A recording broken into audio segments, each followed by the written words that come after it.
Welcome back, everyone. This is AP Chemistry Cram study for Unit 3. In Unit 3, we will learn intermolecular forces and properties. We're going to deal with hydrogen bonding, dipole-dipole force, the London dispersion force. We will also learn ideal gas law and deviation from the ideal gases. We will also deal with the spectroscopy and the Beer's law. Let's get started. First off, we will start with intermolecular force. So by the name suggests, inter means between. So intermolecular force literally means it is the force or the attraction between the molecules. In this chapter, we will deal with intermolecular force in between the same molecules and the intermolecular force in between different molecules.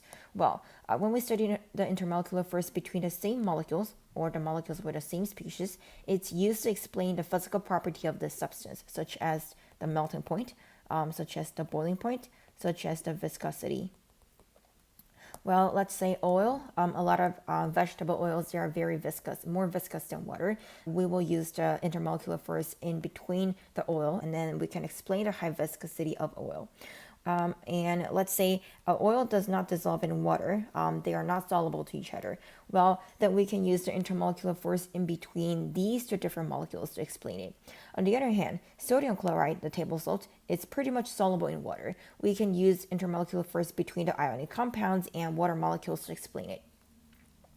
Here are couples of different types of intermolecular forces, from the weakest to the strongest.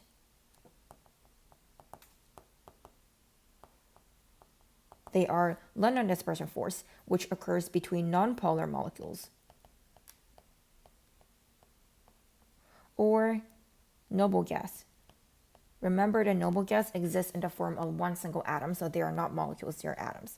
The next weakest is dipole-dipole interaction. So dipole-dipole interaction occurs between the polar molecules. And next will be hydrogen bonding. It's a special type of dipole-dipole interaction. So it occurs within highly polar molecules. And these molecules must contain the highly electronegative atoms, nitrogen, oxygen, and fluorine. And the next, the strongest one, occurs between ion and polar molecules, and it's called Ion-Dipole Force.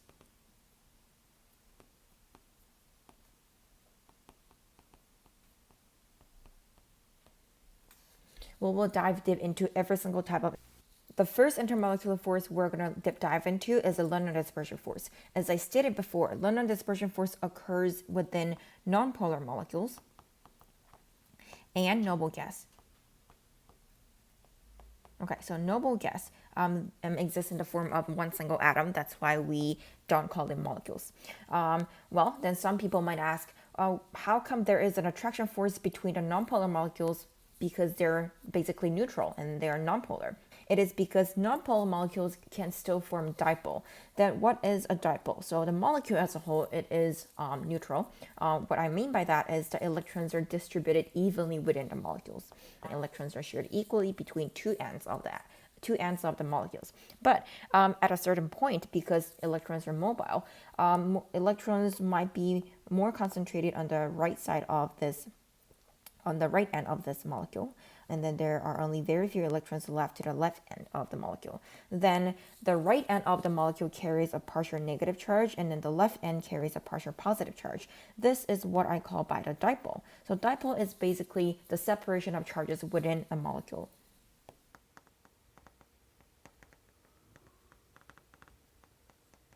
Because this is nonpolar molecule, and in general, they only form temporary dipole. What I mean by temporary is electrons are concentrated more on one end temporarily.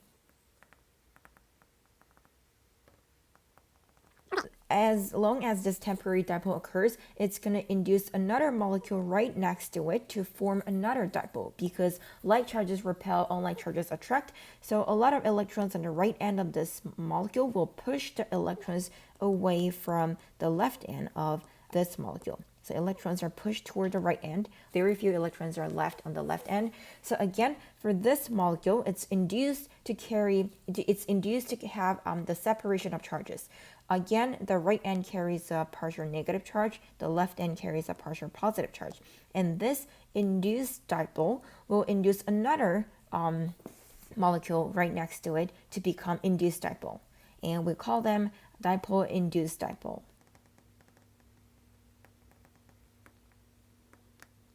another dipole induced dipole. Electrons are pushed toward the right end. So the right end carries partial negative charge, left end carries partial positive charge. Again, like charges repel, unlike charges attract. So in between two opposite ends of the molecules, they are going to form this attractive force, which is what we call by London dispersion force. Different molecules, different substance has different amount or different size of the London dispersion force. And the size of the London dispersion force depends on two factors. One is polarizability. The second one is the contact area. Polarizability is a tendency of a molecule to form the dipole moment. And usually polarizability depends on the molecule size and the number of the electrons. This is because the more electrons a molecule has, then more likely that electrons are dispersed, not tightly bonded to the nucleus. Let's say $1,000 in total. The wealth gap can be $999 and then $1, right? If another country has $10,000, then the wealth gap can be more extreme because you can separate $10,000 into $1 and $9,999. So the wealth gap is bigger in this country because it just has more of the money to distribute between two ends. So that's exactly the same. When you have more of the electrons, then the distribution of the electrons within the molecule can be more extreme or more unbalanced. So any molecule that has more electrons will be more polarizable. Here are a couple of examples. I can compare the London dispersion force within CCl4 and CH4, chlorine. And chlorine is halogen, so it has 7 valence electrons, while hydrogen carries only 1 valence electrons. As for the size, this one is a little bit bigger than the methane, but not that much difference. But what really makes the difference is the number of the electrons, because CCl4 has more electrons, so it has higher polarizability. So CCl4 has a greater London dispersion force compared to the methane CH4. Another example will be C2H6 ethane versus butane C4H10. Both are hydrocarbon chain with single bond only. But in ethane, we have only 2 carbons and 6 of the hydrogens. While in butane, I have 4 carbons and 10 hydrogen. So a larger molecule size means that more electrons. This means that butane C4H10 has a greater polarizability. So in conclusion, the C4H10 will have a greater London dispersion force. And then the second factor that affects the London dispersion force will be the contact area. Greater the contact area, then greater the London dispersion force. Let's compare isobutane and butane. Both isobutane and butane has the chemical formula of C4H10. They have exactly the same chemical formula, but they have different three-dimensional structures. Butane is a linear shape.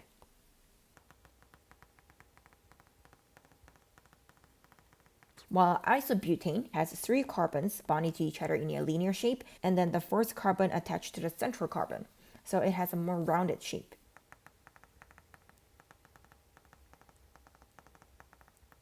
So even though they have exactly the same chemical formula, which means the molecule size is the same and the same number of the electrons, but butane will have a greater London dispersion force compared to isobutane. When they're in contact with each other, their contact area is much greater. The butane molecules stack up closely to each other, so the contact area is pretty big. They are in contact with this much of the area. On the other hand, for the isobutane, they have more rounded shape like circles. So when they're in contact with each other, they're in contact only at very small surface area. So imagine that you have a very strong sticky glue when you're trying to stick 2 balls together because they're in contact with each other at very small surface. So it's very likely that they will just fall off easily. But if you're trying to put 2 pieces of papers together, they're in contact with a whole surface, the papers will get stick to each other better. This is why the greater contact area means greater London dispersion force. So in general, London dispersion force is usually considered to be very weak. It is the weakest among all of the intermolecular forces. But if the molecule size get very, very, very big, such as a very long hydrocarbon chain, then the London dispersion force will get very big because of the large contact area. The next is dipole-dipole interaction. Dipole-dipole interaction occurs within the polar molecules. Because the bond is polar, it is a permanent dipole.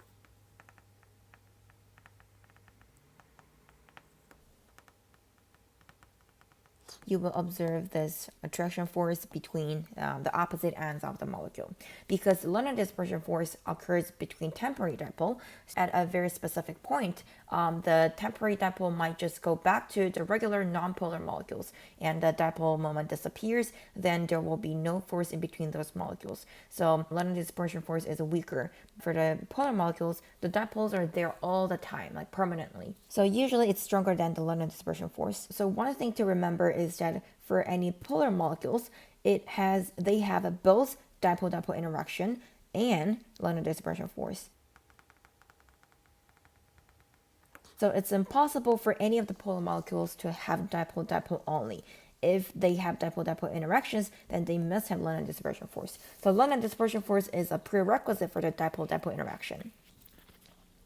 And here are a couple of examples of the polar molecules that have dipole-dipole interactions between the molecules. Hydrochloric acid, HCl.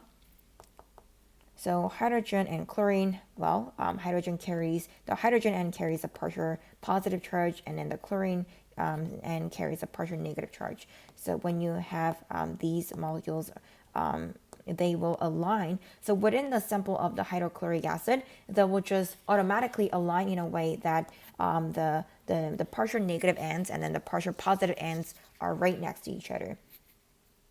And then the dipole-dipole interaction forms between the opposite ends. Another example will be formaldehyde, CH2O. Oxygen is highly electronegative, so the oxygen end carries a partial negative charge, and then the hydrogen end carries a partial positive charge. The positive end and negative end, they will be attracted to each other to form this dipole-dipole interaction, which is stronger than London dispersion force. The next will be hydrogen bonding. So hydrogen bonding is the strongest out of the three intermolecular forces. Hydrogen bonding is actually a special type of dipole-dipole interaction. So it also occurs within a polar molecules, but this polar molecules must include hydrogen bonded to a highly electronegative atoms, nitrogen, oxygen, or fluorine. Water is one of the most common example of hydrogen bonding. So water, H2O, two of the hydrogen atoms are bonded to one oxygen atoms. And the oxygen end carries a partial negative charge, and the hydrogen ends carry a partial positive charge. And again, they will naturally align in a way so that the hydrogen ends are right next to the oxygen end of another molecule. And this is what I refer to as hydrogen bonding. Okay, again, for these type of molecules, they have London dispersion force, they have dipole-dipole interactions, and then they have hydrogen bonding. So it's impossible for these molecules to have only hydrogen bonding, or only hydrogen bonding in dipole-dipole, or only hydrogen bonding in London dispersion force. If any molecule had hydrogen bonding, that it must have the other two as well. Another example for hydrogen bonding is ammonia, NH3. So nitrogen is the central atom, and then it is bonded to 3 hydrogen atoms by single bonds. It has a lone pair electron on the nitrogen. So again, because nitrogen is highly electronegative atom, so the nitrogen end carries partial negative charge, the hydrogen end carries partial positive charge. And the hydrogen end of one molecule will be aligned right next to the nitrogen end of another molecule. And this attraction between the opposite ends is hydrogen bonding. When it comes to hydrogen bonding, we really need to pay attention to how the hydrogen atom is bonded within the molecule. What a lot of people make mistake is they just see that this molecule has hydrogen and oxygen, or hydrogen and nitrogen, and then they immediately think this molecule has hydrogen bonding. This is not true. So for example, formaldehyde in the last couple of pages, CH2O. So carbon is bonded to two hydrogen atoms by single bond, and then it's also bonded to oxygen by a single bond. Okay, so even though this is a polar molecule, it does not form the hydrogen bonding. Okay, this is because the hydrogen is not bonded to highly electronegative atom oxygen. Okay, why does that matter? It is because hydrogen carries partial positive charge only when it's bonding to the highly electronegative atom. Because highly electronegative atom means that it's going to drag or pull the electrons toward itself. So when hydrogen is bonding to oxygen, or hydrogen is bonding to nitrogen, more of the electron cloud is around the oxygen and not around the hydrogen. But the hydrogen-carbon bond is pretty much nonpolar. So hydrogen and carbon, they share the electrons equally. So this hydrogen, it does not carry any of the partial positive charge. So even though the oxygen carries a little bit of partial negative charge, we do not find a partial positive charge on the hydrogen. So that's why it's not going to form the hydrogen bonding, just like water or ammonia. The next is the Ion-Dipole Force, which is the strongest out of the 4 intermolecular forces that we learn in AP Chemistry. The other 3, London Dispersion Force, Dipole-Dipole Interactions, and hydrogen bonding, all describes the intermolecular force between the molecules. Well, on the other hand, Ion-Dipole Force describes the intermolecular force between ion and the molecules. It's especially useful when it comes to explaining the solubility of ionic compounds in water. Most common ionic compounds, such as sodium chloride, when it dissolves in water, then it dissociates from sodium chloride in solid to sodium plus cations, and then chloride minus anions. And this is pretty much explained by the ion-dipole force between the cations, anions, and the water molecules.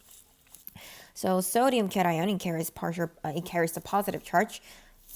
So sodium cations carries the positive charge, and water molecules are permanent dipoles, which means the partial negative end of the water molecule, the oxygen end, will be attracted toward the sodium cations.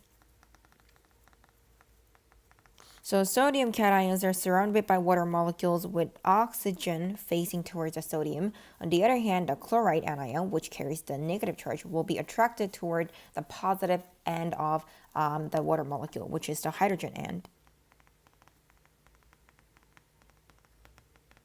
It applies to all of the ionic compounds, such as sodium bromide, zinc chloride, etc. The crystal structure of sodium bromide is represented in the diagram above. There is a highly ordered crystal lattice structure, so obviously this represents a solid, which statement correctly compares the crystalline sodium bromide in solid to the molten sodium bromide liquid in terms of electrical conductivity. A crystalline sodium bromide contains no freely moving electrons. This part is correct, that could conduct electrical current, whereas electrons can flow freely in the molten sodium bromide. Okay, the second part is not true. So the molten sodium bromide does not have freely moving electrons. It's just that the sodium cations and bromide anions are free to move. So it's the ions which are free to move in the liquid state. So A is not true.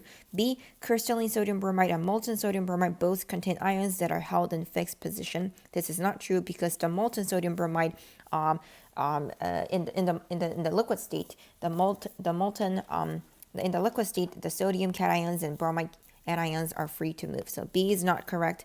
C, crystalline sodium bromide and molten sodium bromide both contain sodium atoms. This is not atoms, it's cations, so not true. D, okay, that's the right answer. Crystalline sodium bromide contains no freely moving electrons to conduct electricity, but molten sodium bromide is composed of freely moving sodium and bromide ions, which allows it to be a good conductor, which is true. The next, which particle diagram shown above best represent the strongest intermolecular force between two ethanol molecules? For diagram 1, it consists of carbon, hydrogen, and oxygen. So the intermolecular force occurs between the hydrogen of two of the molecules. Okay, so the carbon and hydrogen bond, it is nonpolar bond, which means this part it's nonpolar. Okay, so it will be the London dispersion force for the diagram 1. In diagram 2, it's still the same molecule with carbon, hydrogen, and oxygen, but now this time the intermolecular force occurs between the oxygen and the hydrogen. And in the second molecule, this hydrogen is bonded to oxygen, which is highly electronegative atom, which means the electron cloud are dragged toward oxygen, and then hydrogen is deprived of electron clouds, which makes it carry a partial positive charge. And oxygen obviously carries a partial negative charge, so this will be the hydrogen bonding for diagram 2. So obviously hydrogen bonding is much more stronger than London dispersion force. So A and B are not correct. So it's going to be either C or D. Let's take a look at the reasoning. C, because it shows the formation of hydrogen bond between hydrogen atoms bonding to an oxygen and an oxygen atom from another molecule. So C is the right answer. And D, because it shows a dipole from an acetal molecule including a dipole in another acetal molecule. Well, it is dipole, but primarily it's going to be the hydrogen bonding. Next, the diagram above represents 4 cations, all shown to the same scale. Which cation will be predicted by Coulomb's law to have the strongest ion-dipole attraction to water, and why? Okay, the strongest ion-dipole attraction to water. All of them carries the charge, but just like the ion-dipole force within the ionic bonding, the greater the charge, the greater the greater attractive force. So of course, magnesium or calcium, which carries the positive 2 charge, will have a greater ion-dipole attraction. Okay, then out of these two, the size matter. Okay, so according to Coulomb's law, force is equal to the constant K times Q1, Q2, which are charges, divided by R squared. R represents the distance between the center of 2 charges. Okay, so magnesium has a smaller distance or a smaller radius, which means it can get closer to the water molecule. Greater charge and then the small radius result in a greater force. So magnesium cause the largest charge to size ratio. Next, a solid compound, a group 1 alkali metal and a group 17 halogen element dissolves in water. The diagram above represents one type of solid particle present in a solution. Which of the following identifies the solid particle and best helps explain how the solid particle interacts with water molecule? So obviously these will be the water molecules, and then this is this is either the alkali metal cation or the halogen anion. Water has a chemical formula of H2O, so 2 hydrogen and 1 oxygen. So obviously these small balls represent the hydrogen, and then these bigger balls represent the oxygen. Because the oxygen is facing toward this ion, it means that this ion carries the opposite charge, which is positive charge. Either C or D interaction or ion-dipole interaction, or the dipole-dipole attraction. Because the ion right in the center carries one whole charge of positive 1 or positive 2, so it will be the ion-dipole interaction, the attraction between the polar molecule and an ion. So dipole-dipole interaction occurs between the 2 molecules. The next is covalent network structure, which is a very special type of intermolecular force. So covalent network structure means that one atom is bonded to every other atom, and then a large amount of atoms together form a 3-dimensional network structure. And how it is different from a regular molecular solid is covalent bonds basically just bond like couples of atoms together to make sure that they behave as a unit, such as H2O, such as CO2. But when it comes to covalent network structure, there is no clear cut as a whole unit or a molecule. One atom is just bonded to another is bonded to another atom bonded to another atom. So they just form this large network structure. Here are allotropes of the carbon. Allotrope means different physical forms of the same element.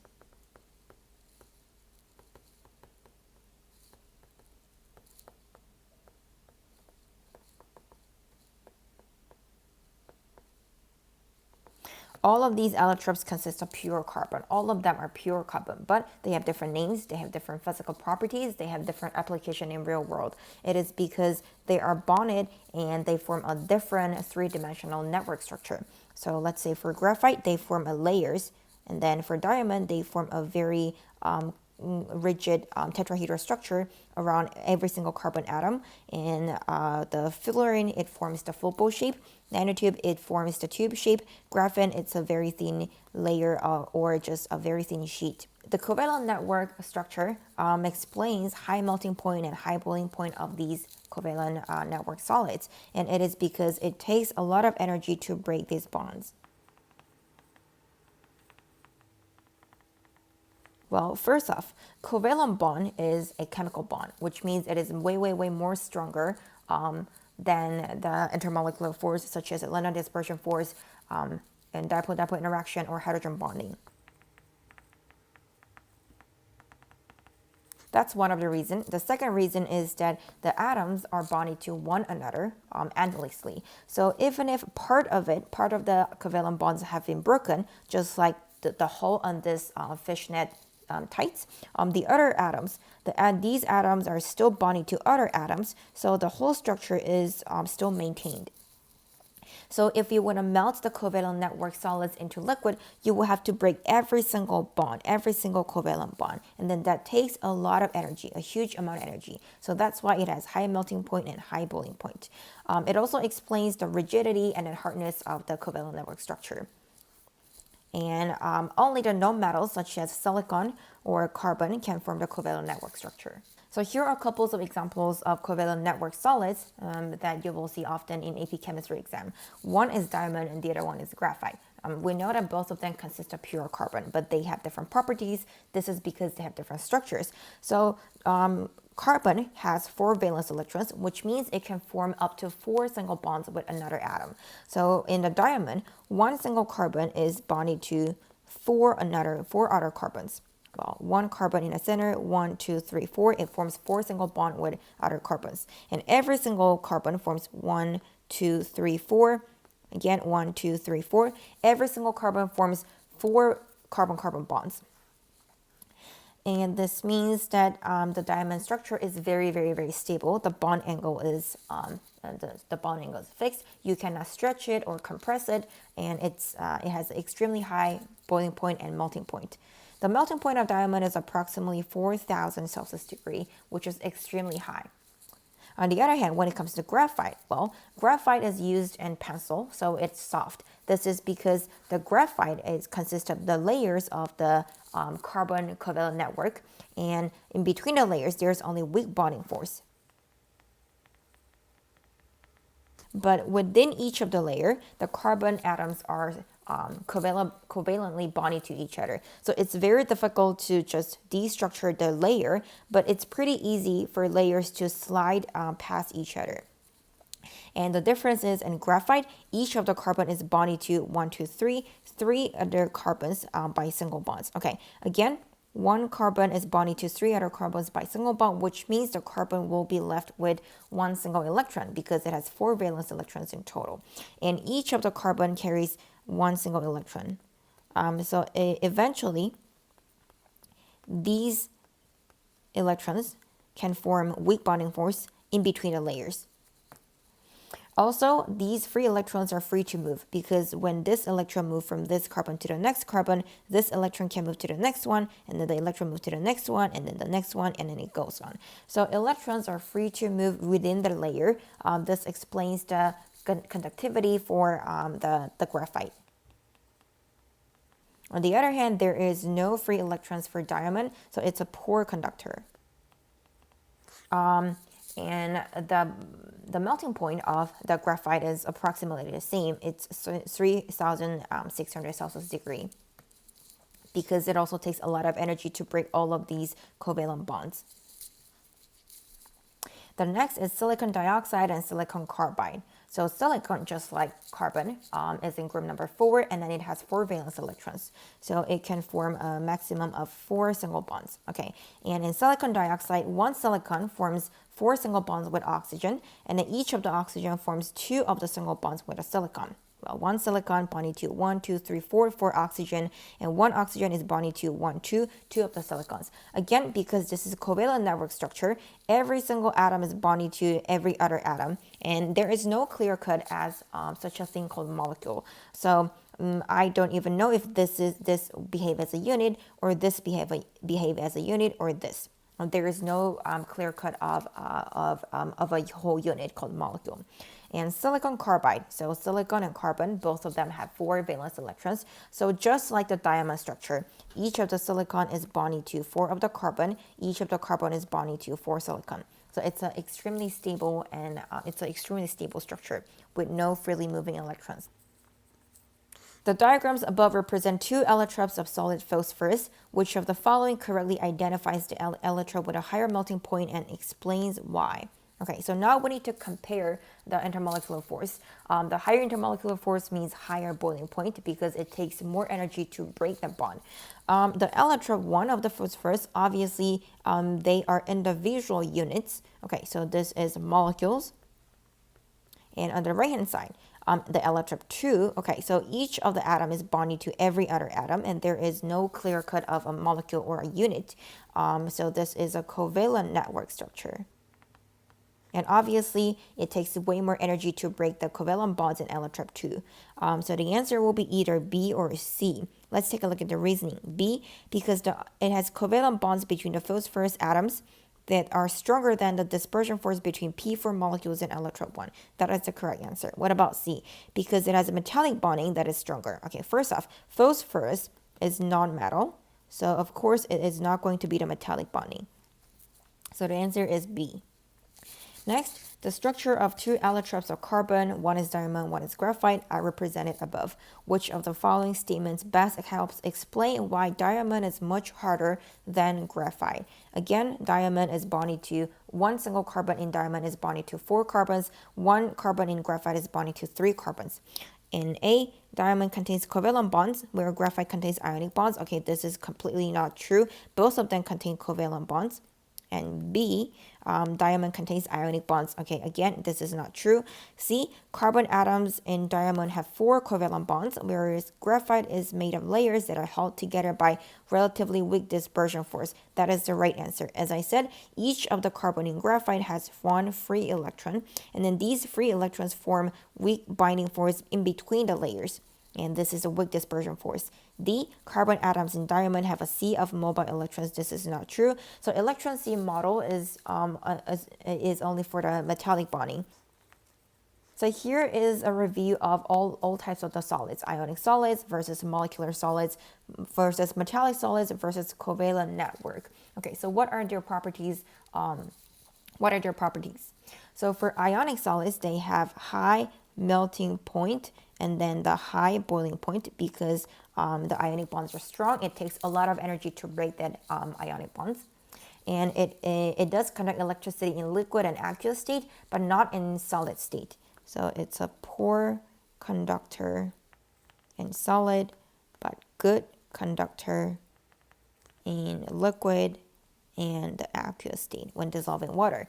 And next, molecular solid. So molecular solid means it behaves as a unit called molecule. And the molecules, within the molecules, atoms are bonded to each other by a covalent bond. And in between the molecules, there are intermolecular forces. And depending on the intermolecular forces, the melting point can be high or low. And the boiling point can be high or low. But in general, compared to ionic solid, molecular solids are considered to have low melting point and low boiling point. And the next is metallic solids. So metals have electron sea models, which means delocalized electrons are free to move around, which makes it a good conductor of electricity, no matter it is in solid phase, the liquid phase, or the gas phase. And then usually it has high melting point as well. Also, it is known for its malleability and ductility. And this is because the metallic ions, the metallic cations, can rearrange themselves without breaking the bonds due to the electron sea model. The last one is covalent network structure. So such as diamond or graphite, one atom is bonded to every other atom, and then a large amount of atoms are covalently bonded together to form a three-dimensional network.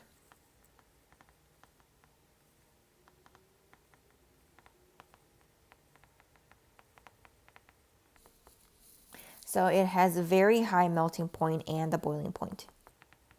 Because if you want to melt the solid into liquid for the covalent network structure, you will have to break the covalent bond, which is much stronger than the intermolecular force. And usually it is rigid and hard. Next, I will try to explain how intermolecular forces are related to different phases: solid, liquid, gas. So the strengths and types of intermolecular force determines the properties of the liquids and solids, such as the boiling point and then the vapor pressure. So for example, if intermolecular force within a molecule is considered to be pretty high, then the boiling point will be pretty high. Okay, high boiling point means that there are very few of the liquid particles, liquid molecules that will evaporate or escape from the liquid surface. So its vapor pressure will be relatively low. On the other hand, if the intermolecular force is relatively small, then its boiling point will be relatively low as well, which means a lot of these molecules will easily escape the surface of the liquid, and then the vapor pressure will be pretty high. Let's try to compare the solid, liquid, and gas of the molecules. So usually in the solid, the motion of the particles are very, very limited, which means the particles can only vibrate in the position, but they cannot move to the other side of another particle.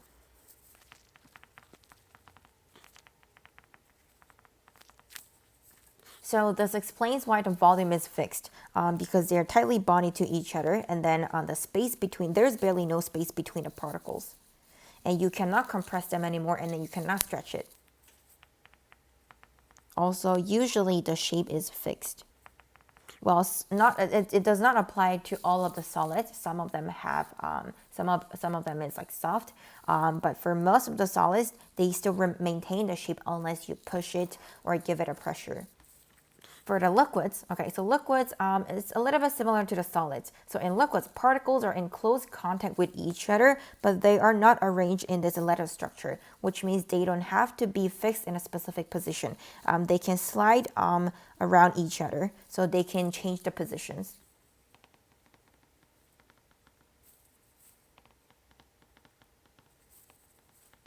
So the particles are constantly moving and colliding.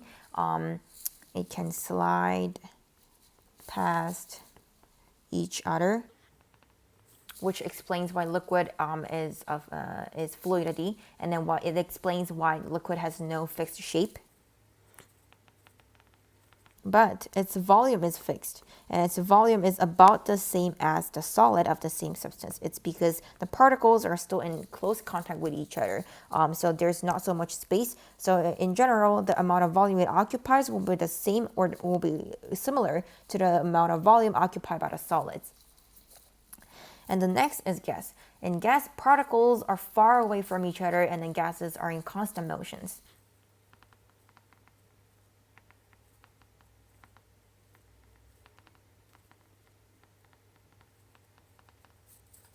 And this means the attraction between the particles is the minimal out of these three phases.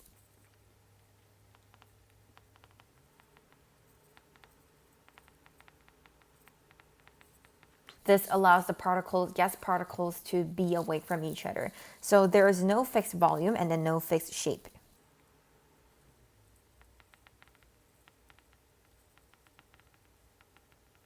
Next, I will talk about two different forms of the solids. One is amorphous, the other one is crystalline. So usually we learn that in solids, particles are highly ordered and they're arranged in this lattice structure. That is actually the crystalline. And for some of the other solids, they are in the form of the amorphous, which means they're not in this regular ordered arrangement. So this is an example of this is the arrangement of the particles in amorphous solid. And some of the solids, some of the soft or the flexible solids, such as the rubber or the cotton candy, has this amorphous form. On the other hand, for the crystalline, it has a very, very ordered and regular three-dimensional structure. Snowflake is a typical example. So snowflake is an example for the crystalline solid. The next is the ideal gas law. We talked so much about the solids, molecular solid, metallic solids, covalent network structure. Now we're going to talk about the gas. So first off, there is such a thing called ideal gas. Of course, it's impossible. It does not apply to our real world. This is just based on the assumption that all the gas particles are very, very small. It occupies a very small space within the container. And then each of the gas particles are far away from each other. And then there is no attraction force or repulsive force in between the particles. So based on these assumptions, we call them ideal gases because we believe that they behave in an ideal way. And for all types of ideal gases, they follow this equation of P times V is equal to N times R times T. P, of course, refers to the pressure. V refers to the volume of the container, obviously. N refers to the number of the moles of the gas particles. And R is the gas constant. And T is the temperature.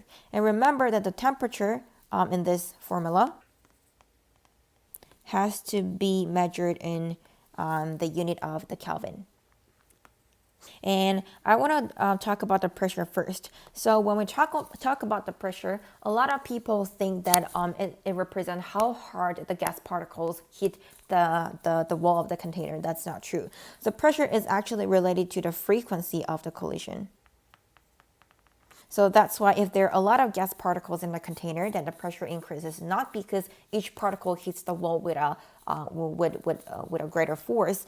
It's because there are just more collision in 1 single second compared to like very few gas particles.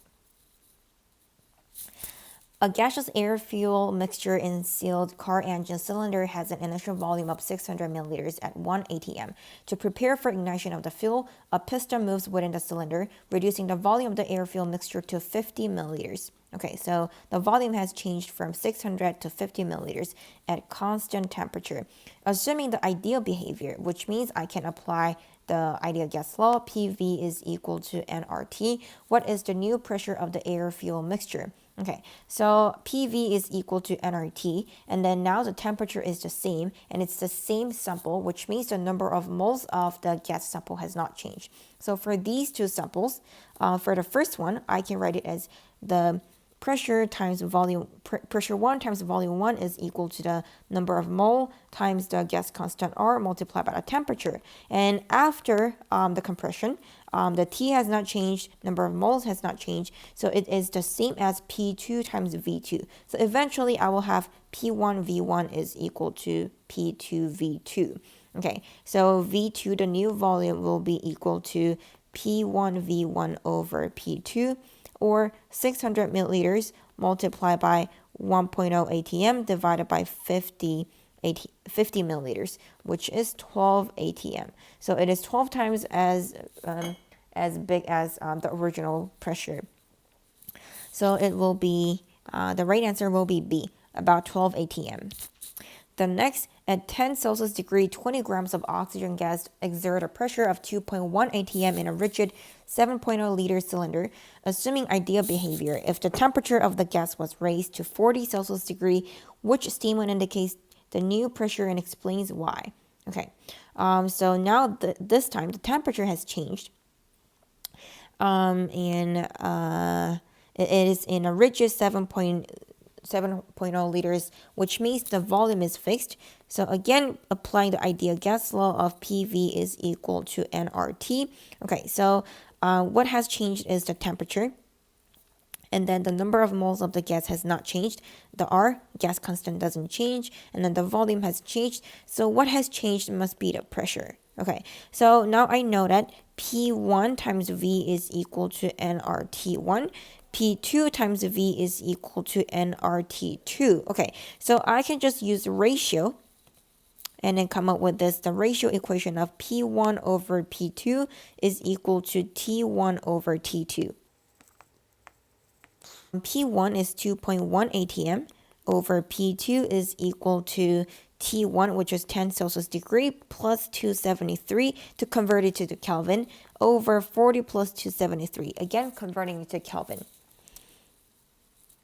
So 2.1 over P2 is equal to 283 over 313. So P2 is equal to 2.1 multiplied by 313 over 283.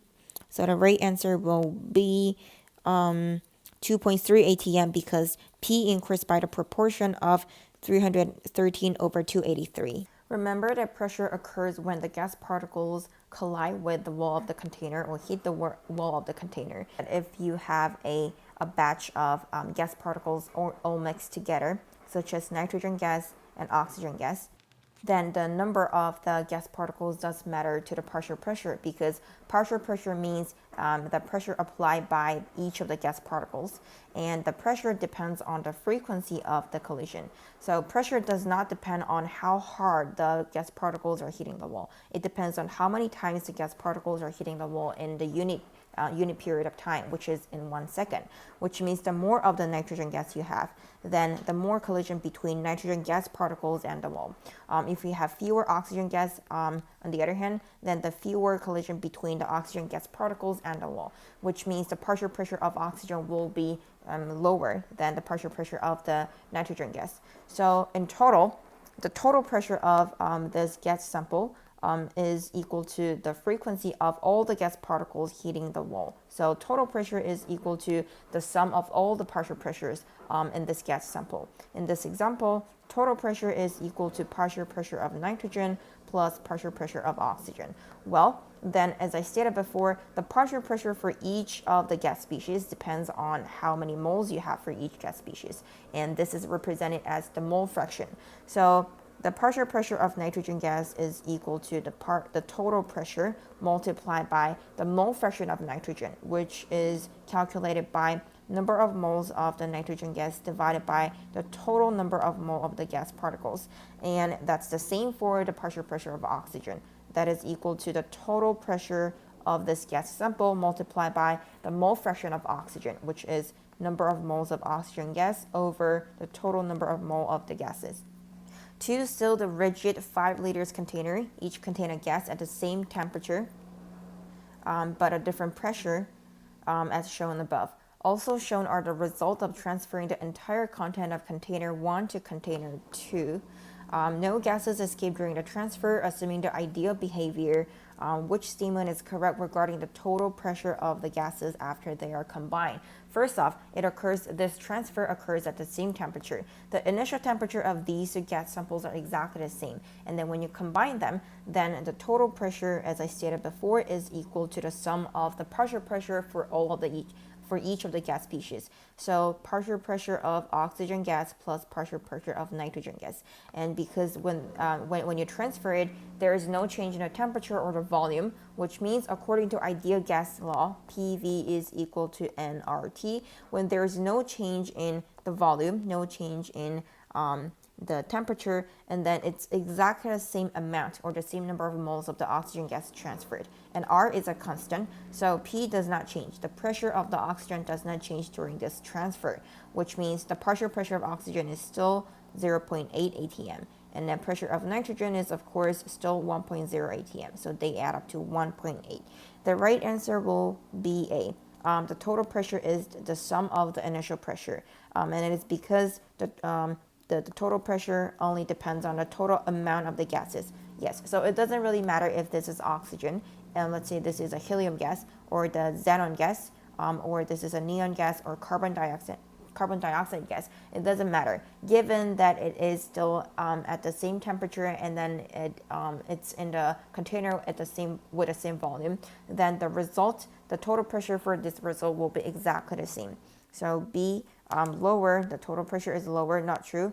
C, the total pressure is higher, is not true. D, the total pressure cannot be determined. Well, it's not, because the temperature is not given. Well, temperature is not given, true, but it does not really matter if the temperature is low or high. What really matters here is that the temperature has not changed. The temperature is held constant. So I can apply the ideal gas law and then figure out that the pressure of the oxygen has not changed during transfer. So I can merely add up the partial pressure of oxygen and nitrogen. So D is not true either.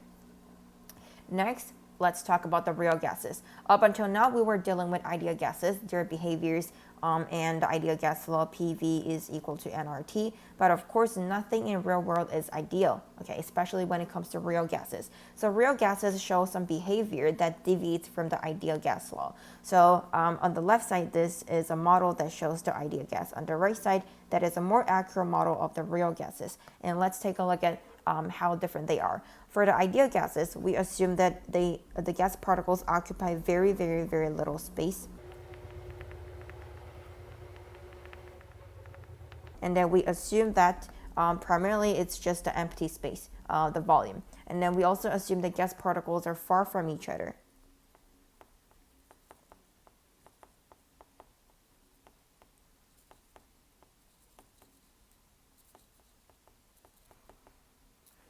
And then we also assume that there are no attractive force or no repulsive force between the gas particles.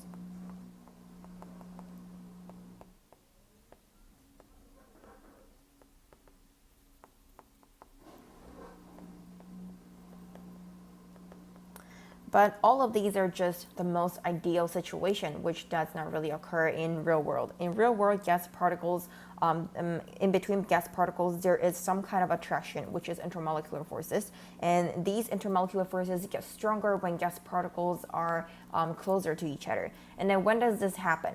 When at high pressure, this deviation phenomena is enhanced. Because at high pressure, it means that there are a lot of gas particles packed together in a small container within a small volume. So gas particles get closer to each other, a greater intermolecular force occurs, and then it makes the deviation greater. And it also occurs at low temperature. So at low temperature, gas particles are moving at a slower speed. This means that because of this slow speed, they are not free from they're more bonded to, they're more affected by the intermolecular force. So high pressure and low temperature are two conditions that affect the real gases and then enhance the deviation of real gas from ideal gas behavior. And one more factor that affects this is the size of the gas particle.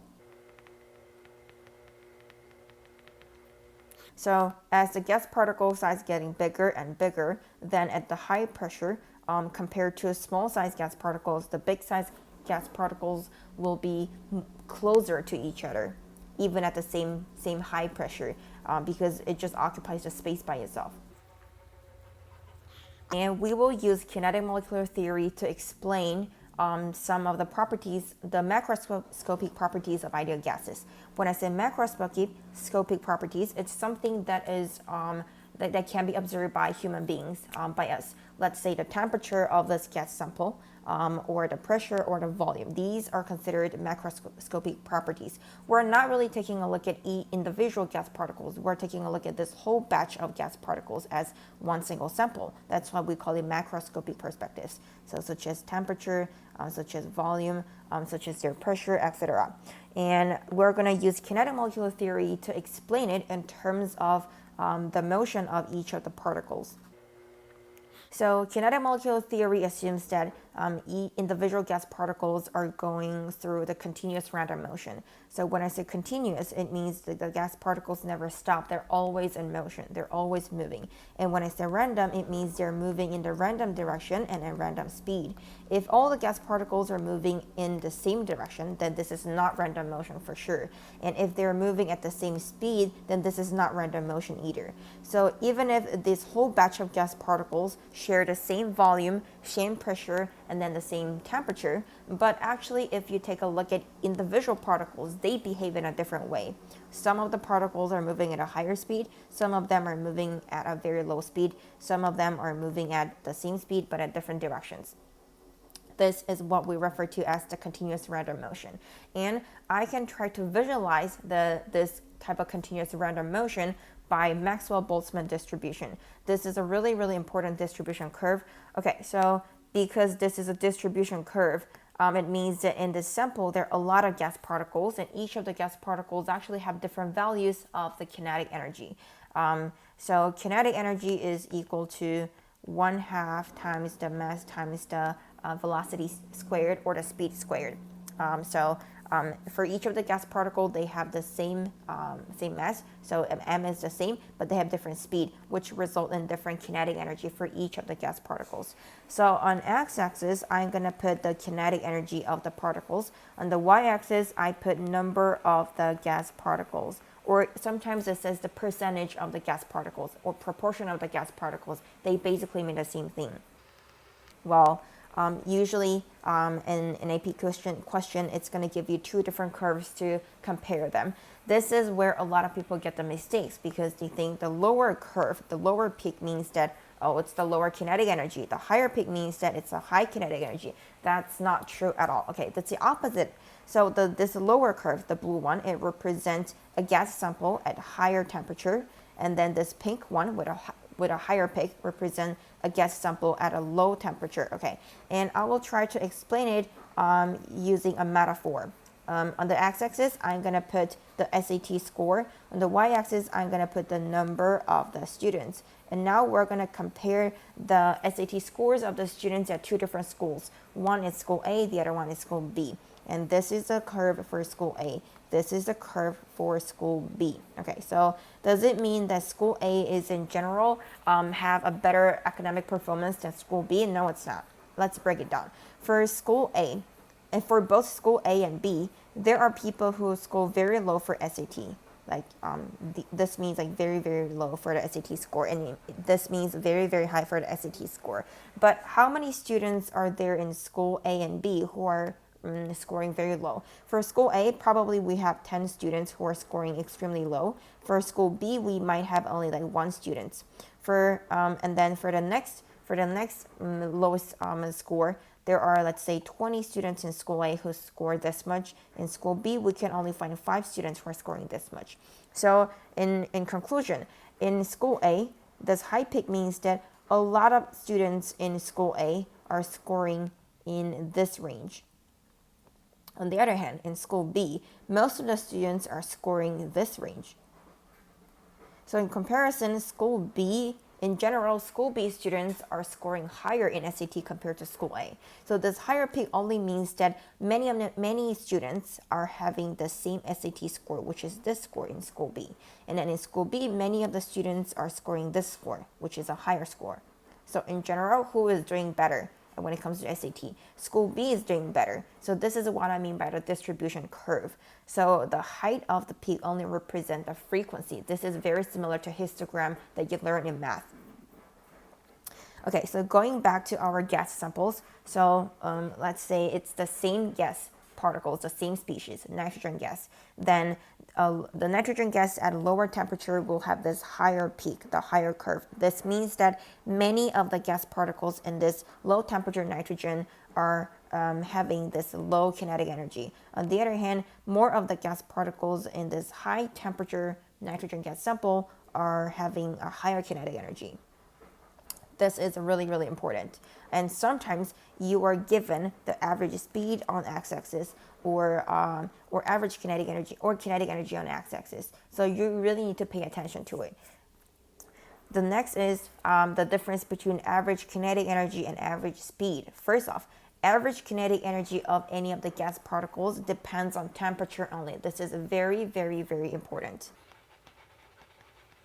This means that if you have the gas particles, if you have two different gas samples, one is nitrogen gas and the second one is oxygen gas. Well, obviously there are two different species, but given that they have the same temperature, let's say 300 K, then the average kinetic energy for these two samples will be exactly the same, because they have exactly the same temperature. And it doesn't matter if you have a lot of nitrogen gas or very little of oxygen gas. It doesn't matter the species of the gas particles, it doesn't matter. What really matters is only the temperature. But remember that this is not the kinetic energy for every single particle. What I mean by that is average kinetic energy of this whole batch of the gas particles is the same. But it doesn't mean that average speed of nitrogen gas and oxygen is the same at 300 Kelvin. It's because kinetic energy is equal to 1/2 times mv squared, which means that given that nitrogen and oxygen have the same kinetic energy because it's the same temperature, then at the same temperature of 300 Kelvin, kinetic energy of gas sample 1 is equal to average kinetic energy of gas sample 2. Then 1/2 m1 v1 squared is equal to 1/2 m2 v2 squared. 1/2 gets cancelled out. Then v1 squared over v2 squared is equal to m2 over m1, or v1 over v2 is equal to the square root of m2 over m1, which means that the velocity of, or the speed of the gas particles, the average speed of the gas particles is a reciprocal ratio, and then a square root and a reciprocal ratio of the mass, which means if the gas particles has a greater molar mass, then it moves slower. And then if the gas particles has a smaller mass, then it moves faster. The conclusion is large molar mass of the gas particles means slower average speed. Okay, so at 300 Kelvin, this sample of nitrogen gas and then this sample of oxygen gas will have the same average kinetic energy. But if we ever compare their average speed, they are not going to be the same. So which sample has a greater speed? Let's take a look at nitrogen gas and then oxygen gas on the periodic table. So oxygen gas has a greater molar mass than nitrogen gas, which means nitrogen gas will have a smaller average speed compared to the nitrogen gas. Nitrogen gas is smaller, which means they're more agile, they're more free to move, they can move more freely or faster. So average speed of nitrogen gas is greater than oxygen. This graph above shows how a particular real gas deviates from ideal gas behavior. At very high pressure, okay, this means that there are a lot of gas particles in a small space. Based on this information, which of the following is most likely the gas, and gives the reason based on the kinetic molecular theory. Okay, so kinetic molecular theory. So this is the ideal gas and this is the real gas. So at a very high pressure, the volume of the real gas is greater than the ideal gas. Well, as I stated before, ideal gas assumes that gas particles does not occupy any of the space, it's just a dot. But in terms of the real gases, they actually does occupy space. So at very high pressure, which means there are a lot of gas particles within a small space, so the volume cannot be compressed as much as the ideal gas. As for the ideal gas, they can get closer and closer. The volume they occupy can be only this much. For the real gas, the volume just cannot decrease as much. Okay, so which one? Hydrogen gas, nitrogen gas, neon, and then SO2. So I should pick something that has the greatest volume, that occupies the greatest volume, which is SO2, because it consists of 3 of the gas particles, while A and B consist of 2 gas particles. C is neon, that's a noble gas, and it consists of only 1 single gas particle. Equimolar samples of CH4 methane and C2H6 ethane are in identical containers at the same temperature. The C2H6 ethane deviates much more from ideal gas compared to CH4 does. Which of the following best helps to explain this deviation? A, C2H6 molecules have more hydrogen bonding. B, more hydrogen bonding means they are attracted, the intermolecular force is greater. B, C2H6 molecules have a larger, more polarizable electrons cloud than CH4 molecules do. C, C2H6 molecules have a greater average kinetic energy than, I immediately noticed C is not correct because they are at the same temperature, which means average kinetic energy is the same for these 2 gas particles. D, C2H6 have a greater average speed. This is not correct. So remember that velocity V1 over V2, that is a square root of reciprocal of the mass ratio. So it's M2 over M1. So obviously C2H6 has a greater mass, which means it will have a lower average speed.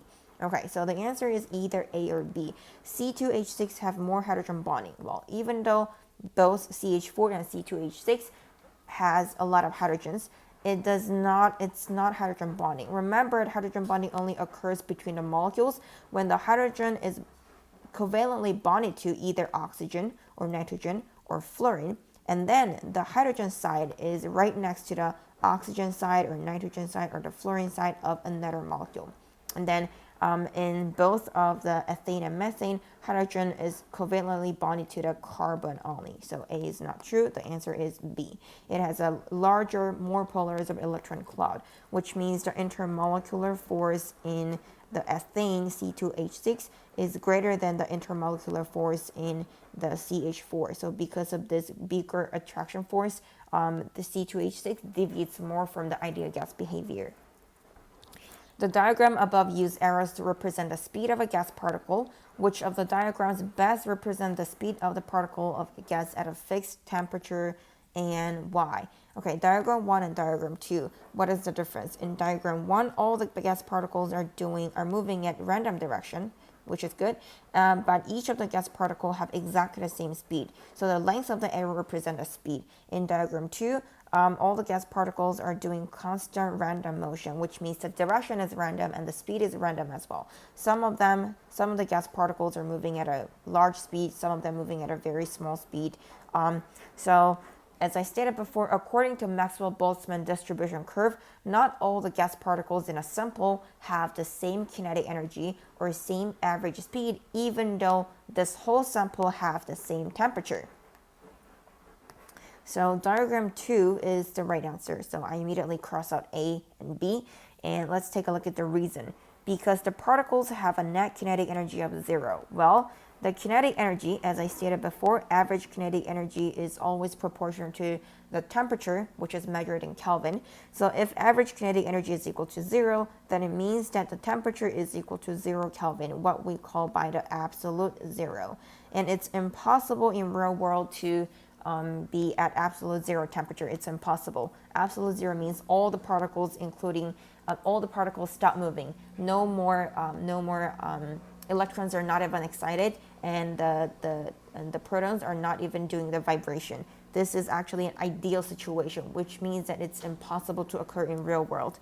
The right answer should be D, because the particles have a variety of different speeds, which also matches the Maxwell distribution curve. You will see a lot of different average kinetic energy and different speed in a sample of in a batch of the gas particles. Next, this is the Maxwell-Boltzmann distribution curve. Obviously, the two gas samples represent in the graph above are at the same temperature. Again, the same temperature, it means these two gas samples, they have the same average kinetic energy. Well, even though they have the same average kinetic energy, now on the x-axis, this is speed, not the kinetic energy. So that's why these two curves do not match exactly. And which of the following statement about the gas is correct? Well, obviously gas X has a higher peak, but again, this does not mean that gas X has a higher speed. It means that gas X has a lower speed in general, and gas Z has a higher speed in general. Okay, which means the velocity of gas Z is greater than velocity of gas X, given that they have the same kinetic energy. This means mass of the gas Z is less than the mass of the gas X. So out of A, B, C, D, it is going to be, the right answer is gas Z has a smaller molar mass than gas X. And B, there are fewer molecules in a sample of gas Z than in the sample of gas X. How we count the number of the gas particles in each of the sample is by calculating the area under the curve. But now let's see that on the y-axis, it's the percentage of the molecules, which means you might have a greater sample of gas X and then a smaller sample of gas Z. But now we're only dealing with a percentage. We're only dealing with a percentage, so it doesn't really matter. For gas X, the area under the curve gas X add up to 100%. For the gas Z, area under the gas Z curve also add up to 100%. It will be exactly the same. The next question is, the diagram above shows the distribution of speeds for a sample of oxygen gas. Which of the following graph shows the distribution of speeds for the same sample at a higher temperature in dashed line? Okay, so as I stated before, a higher temperature means the average kinetic energy will get greater. Okay, so for this sample, right now the average speed will be approximately here. So if at higher temperature, it will have a greater average kinetic energy and greater average speed approximately here. So you will have a little bit lower curve, which is more widespread and which is more skewed more toward right. So the right answer is going to be C. So C is the only one. Okay, so both C and D have a curve that's skewed toward the right, but D is not correct because all the speed has to start from 0. So it starts from a positive number. This is not correct. And as this curve is skewed toward the right, the peak will actually get lower and lower and lower because the area under the curve must add up to 100%. And then this is a more widespread one. Then the peak has to be lower to get the same area as this curve. Solutions and mixtures. Well, I already dealt with solutions a little bit. So solutions is a type of homogeneous mixtures, which means different pure substance are mixed thoroughly or mixed uniformly, so that you can't really tell one substance from each other, such as saline water, saline solution, or sugar dissolving water. You can't really tell the difference between this part of the saline solution and the other part of the saline solution. They will taste exactly the same. They look the same. Both are transparent, and then they will have the same concentration. But solution doesn't have to be just solid dissolved in liquid. It can be a mixture of gases. Let's say atmosphere. Atmosphere is a mixture of nitrogen gas, oxygen gas, a little bit of carbon dioxide, and a lot of other gases, such as carbon monoxide, such as ozone, the sulfur dioxide, etc.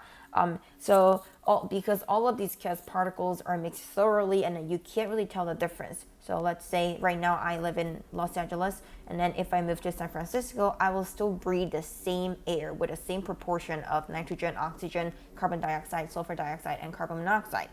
So it's thoroughly mixed. It's uniformly mixed. So that the atmosphere is still considered a solution. And then it could also be liquids dissolved in another liquid. Let's say I mix different types of oils. I mix canola oil, I mix the olive oil, the coconut oil. I mix all types of oil all together, and then they just dissolve in each other very thoroughly. They're mixed well. Then this is also a type of solution. Or alcohol mixed in water, they also mix pretty well. You can't really tell the difference. It's still a transparent liquid. That's another example of the solution. So solution can be solids, it can be liquids, it can be gases. And when we refer to solution, whatever we dissolve, we call it solutes. So let's say for saline solution, sodium chloride table salt is solute, and then the water, whatever the dissolved other stuff, is what we call by the solvent. And when they're mixed thoroughly, then we form this solution. So the solute particle is dispersed evenly within the solvent. This is solution. And how we calculate the concentration of a solution is the concentration, represented as capital letter M, molarity, is equal to number of moles of the solute over the volume of the solvent, or the volume of the solution. And we use the unit mole per liters, or we use another unit, the capital letter M, so molarity. So these are exactly the same unit. And how we calculate the concentration of gas is, well, there is no solvent when it comes to gas. So when it comes to gas particles, we literally just divide the number of moles of the gas by the volume of the container. Number of the moles of gas over volume of the container. This is how we calculate the concentration for gas particles. 500 milliliters of aqueous solution of sodium phosphate was prepared using 82 grams of the solute. What is the molarity of sodium phosphate in the resulting solution? Okay, so the molarity, as I stated before, is equal to number of moles divided by the volume of the solution.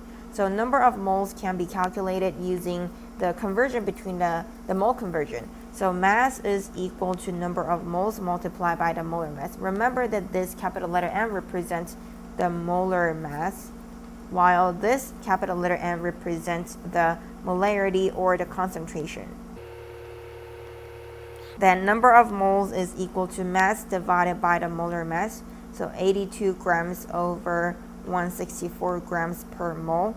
Then it is 0.5 mole. So I plug it in. then 0.5 mole divided by the total volume of 500 milliliters. Remember that the unit for molarity has to be mole per liters, so I will have to convert 500 milliliters into the liters, which is 0.5 liters. So for the answer, I got 0.1 mole per liters, or 0.1 molar. The answer will be D. How many grams of sodium chloride are needed to prepare 100 milliliters of 0.25 sodium chloride solution? So the volume of the solution is given, molarity of the solution is given. Again, number of moles, again, molarity is equal to number of moles of the solute, number of moles of solute divided by the volume of the solution. If I rearrange the equation, then I get N is equal to molarity times the volume. So 0.25 molar multiplied by 100 milliliters. Again, I will have to convert it to the liters, which is 0.1 liters. The answer is 0.025 moles. And I will have to convert it to the grams. Then mass is equal to number of moles multiplied by the molar mass. 0.025 moles multiplied by 58 grams per mole is equal to, okay, so that will be 55.8 divided by 4. The answer is D. So substances with similar intermolecular force tend to be soluble in one another. This explains exactly why the ionic compounds such as table salt dissolve so well in water molecule, because water molecule and within the water molecule, the hydrogen bonding plays a crucial role, and the sodium ions and the chloride ions, which are cations and anions, they carry a charge, so they form a ion-dipole force, which is considered pretty strong. And when it comes to dipole forces forms between the partial charges, which is also charges. So according to the Coulomb's law, they form a strong intermolecular force. This is why the ionic compounds dissolve pretty well in water. On the other hand, water and oil do not mix well. This is because in oil consists of primarily long hydrocarbon chain. Very, very long hydrocarbon chain. It might have a little bit of oxygen or nitrogen, but most of it is just hydrocarbon. So in between different hydrocarbon chains, they form a strong London dispersion force. In between them, they form strong London dispersion force. So this is why different types of vegetable oils are mixed well with each other, but in between the water molecules and then the long hydrocarbon chain, they do not form a strong intermolecular force, and they don't actually have the similar intermolecular force. For a long hydrocarbon chain, London dispersion force is the most important one, and when it comes to water, the dipole-dipole interaction and hydrogen bonding is the most crucial one. So they do not have the matching intermolecular force. That's why they do not dissolve well in each other.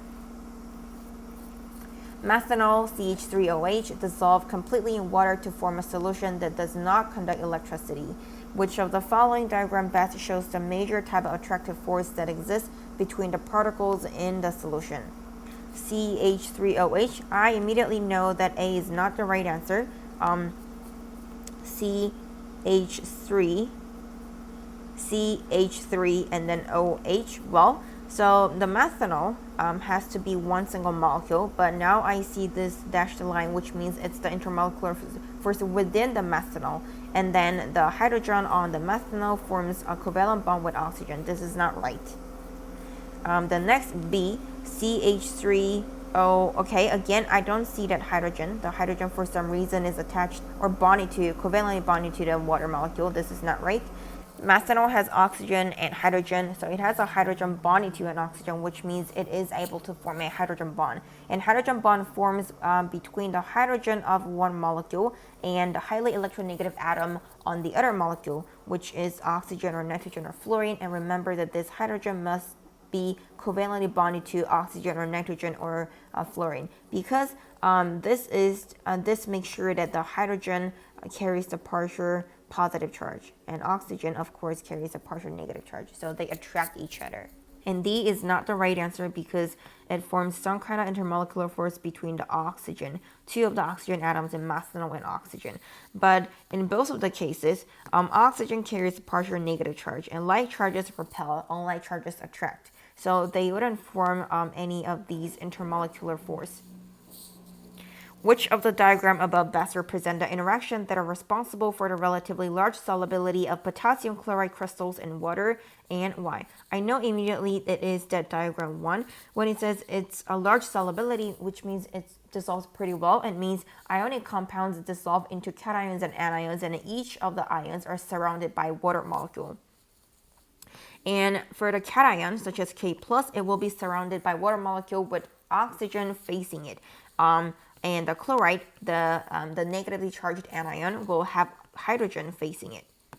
So the answer is diagram 1 because of the strong ion-dipole interaction. That's the perfect one. So the oxygen side of the water molecule, and then which carries a partial negative charge, and then the cation, which is a ion, they form ion-dipole force. The same for the chloride ion. It's a negative charged ion, and then the hydrogen side carries a partial positive charge. So they form a strong ion-dipole interaction.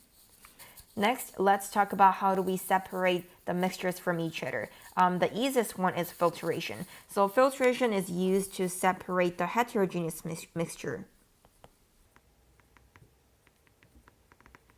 especially something that is insoluble in water.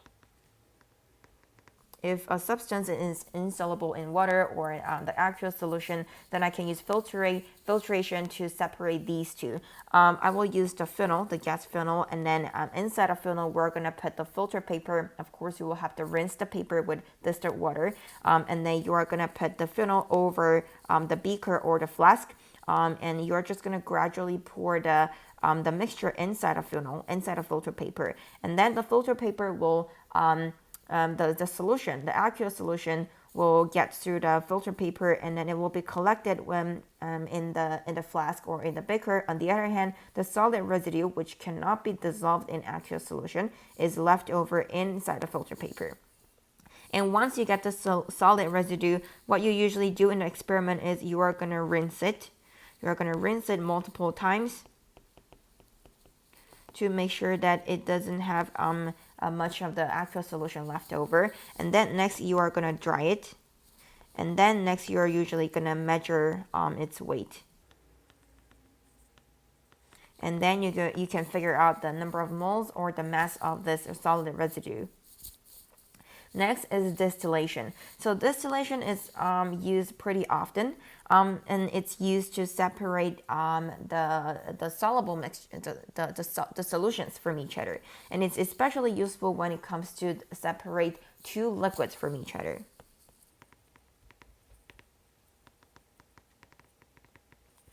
So let's say you have a mixture of alcohol and water.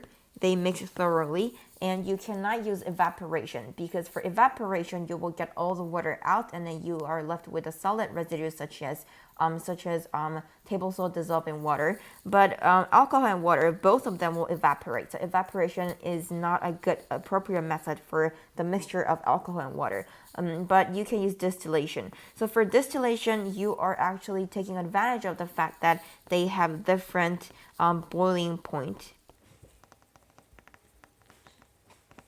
So water has a boiling point of 100 Celsius degree. Alcohol has a boiling point of approximately 75 Celsius degree. So first off, you're gonna put the solution in this flask, and then you are gonna put a thermometer on it, and you are gonna carefully adjust the temperature. You are gonna raise the temperature gradually to a specific temperature that's slightly above the alcohol boiling point. Let's say approximately 78 Celsius degree. So what's going to happen is only the alcohol will evaporate. Well, actually a little bit of water will be evaporated as well, but the amount is small, so it's negligible. So all the alcohol evaporate, and then it goes up, it becomes a vapor, it goes up, and then it's going to pass through this tube, because at the top it's sealed. Okay, when the steam or the vapor passes through this tube, it's surrounded by the condenser. It's surrounded by the cold water, the cold running water. So the gas vapors condensates, goes through condensation, and then it liquefies again, and then it will be collected in this flask. So eventually, when this reaction is done, you will observe no more change in the level of the solution, which means only the water is left.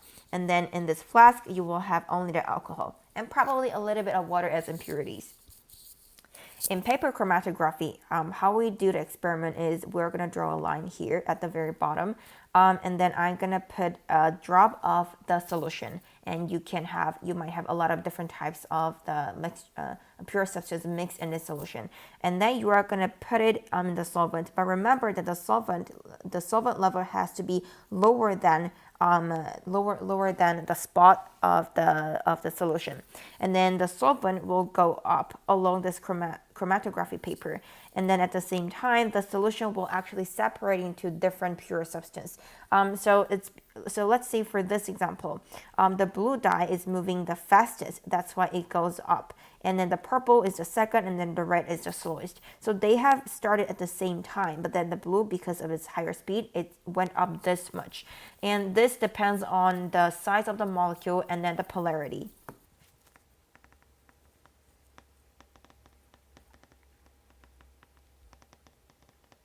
So usually we use a nonpolar solvent. So in this solution, if one of the pure substance is nonpolar as well, it means that it will just goes up with the solvent very fast, because there is strong intermolecular force between this pure substance and the solvent. So they are kind of sticking to each other, and then this nonpolar pure substance will just rise up faster. But if it's something polar, because between nonpolar solvent and then the polar substance, they don't form this strong intermolecular force, so they do not rise up as fast as the nonpolar substance. And then the second factor is the size of the molecules. So greater the size or larger the size, of course, it takes longer to move up because they're heavy, and smaller the size, it moves up faster. The second type of chromatography is column chromatography. So column chromatography is pretty similar to paper chromatography. The only difference is for the paper chromatography, you put the drop of the solution at the bottom of the chromatography paper, and then it rises up. On the other hand, for the column chromatography, you are going to put the solution at the top, and then it's going to go down. Okay, so again, when you have a stationary phase, you're gonna fill it with stationary phase, which is some kind of solids, and at the very top, you're gonna put the mobile phase, and then you will load the sample. So in this sample, you have couples of different substances all mixed together, and then the sample will just go down gradually, and depending on the polarity of the stationary phase, it's going to separate into layers. If the substance has the similar type of intermolecular force as the stationary phase, then it is more strongly attracted to the stationary phase, so it's not going to go as faster. It's kind of stuck there. If it's let's say the stationary phase is nonpolar substance, and then one of the substance in the solution is polar substance, then polar and nonpolar, they do not really attract each other, they don't have strong intermolecular force, then the polar substance will go down faster because it's not sticking to the stationary phase.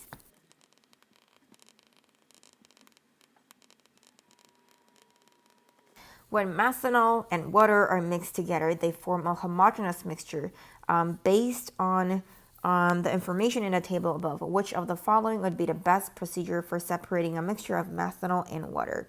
Well, they have pretty similar density, so not very likely that they're going to separate. And methanol and water, and the methanol also has the oxygen and hydrogen bonding to each other with covalent bond, which means methanol also has the hydrogen bonding, so they are mixed thoroughly. You cannot really separate them. They're not going to form two different layers like water and oil, and they have different boiling point. So we can use the distillation to get the methanol and water separated from each other. The diagram above shows a thin layer chromatograms of the same mixture of two compounds. Based on the chromatograms, which solvent would be the most effective at separating the two compounds if the same stationary phase is used for column chromatography? So when we use the chromatography, we want to see the separation between two liquids or like two substances as much as possible. So we're actually looking for C. Because for the solvent C, it's very obvious that like these two dots are like separate from each other. They're furthest away from each other. Let's talk about electromagnetic spectrum.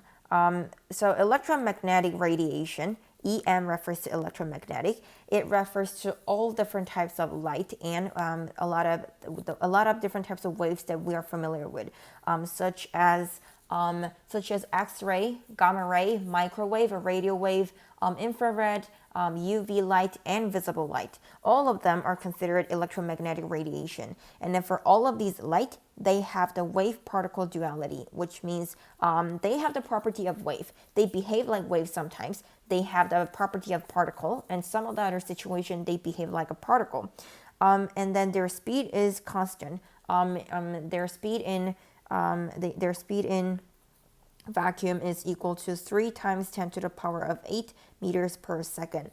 Okay, then let's talk about the frequency and wavelengths. So we use the Greek letter nu to represent the frequency, and we use the lambda to represent the wavelengths. Then as for the frequency, we use the unit of hertz or per second. For the wavelengths, we use the unit for the lengths, like meters or nanometers, or other types of units when it comes to for the length. And we will have a formula of the speed of the electromagnetic radiation is equal to lambda times nu, the wavelengths multiplied by the frequency. Okay, then let's try to explain. I will break it down into couples of the frequency. I will break it down into a diagram and make sure that you guys can understand it. Okay, so let's say one of the wave, let's say wave A has a frequency of 1. It means that every second it has one cycle. 1, 2, 3. So every second it has one cycle. This is considered one up and down. This is considered, and back to the same position. This is considered one cycle. And then its wavelengths will be the amount of distance traveled by one cycle of the wave. So from here to here, this is considered a wavelength for the wave A. On the other hand, there is another wave, which is wave B. And wave B has a frequency of 3, which means for every second, 1, 2, 3, it travels 3 cycles. So in 1 second, it goes by 1, 2, 3. In another second, it goes by 1, 2, 3. In another second, it goes by 1, 2, 3, 3 cycles. So for the wave B, it will be 1, 2, 3, 1, 2, 3, 1, 2, 3 for every second. For wave A, it's 1, 1, 1 for every single second. Well, but for every second, both wave A and wave B, they travel the same distance. So this is the amount of distance they travel in one second, and it's always the constant. So this explains why different types of the EM radiation, EM wave have different frequency and different wavelengths, but in the end they have the same speed. And this graph shows all types of the EM radiation that you need to know for AP Chemistry exam. So on the left side, it's gamma ray. On the right end, that's the radio wave. Okay, so the gamma ray has extremely high frequency. So on the left, this is high nu. On the right, this is low nu. Okay, and again, because the speed is equal to lambda times nu, which means while c is always a constant, this means lambda and nu, the frequency and wavelengths, they are reciprocal of each other. So high nu means it's a very small wavelength lambda, and very low nu means it is a very large wavelength.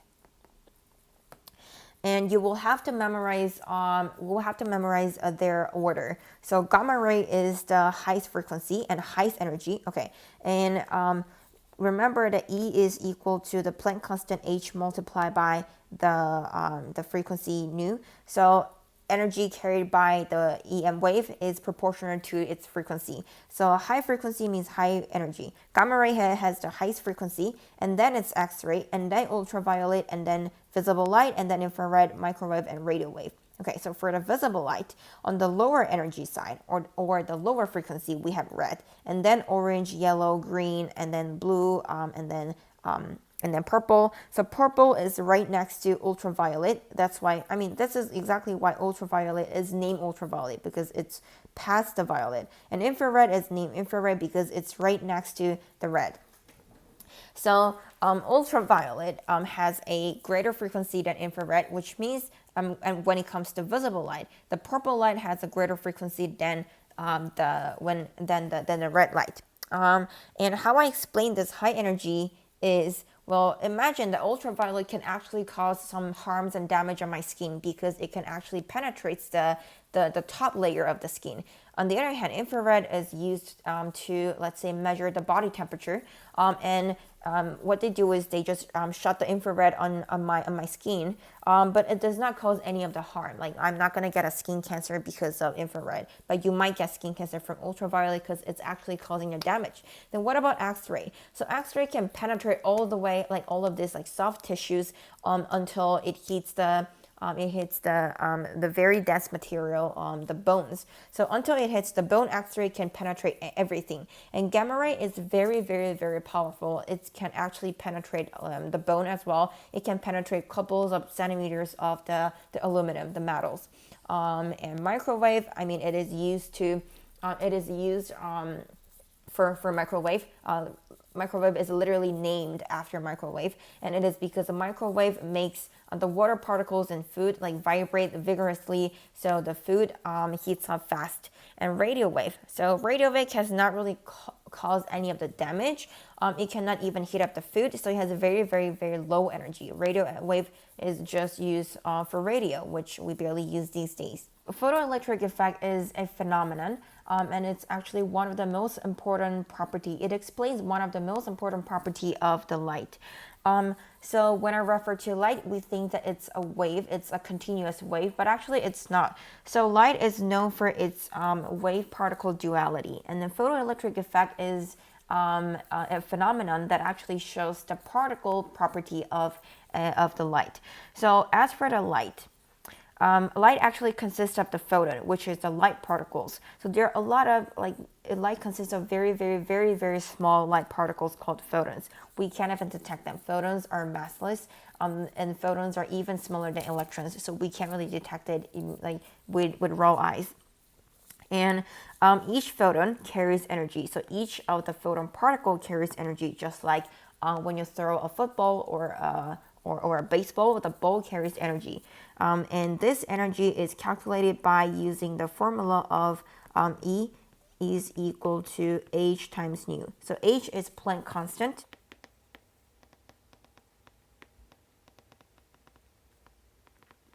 Which is equal to 6.626 times 10 to the power of negative 3 joules per second.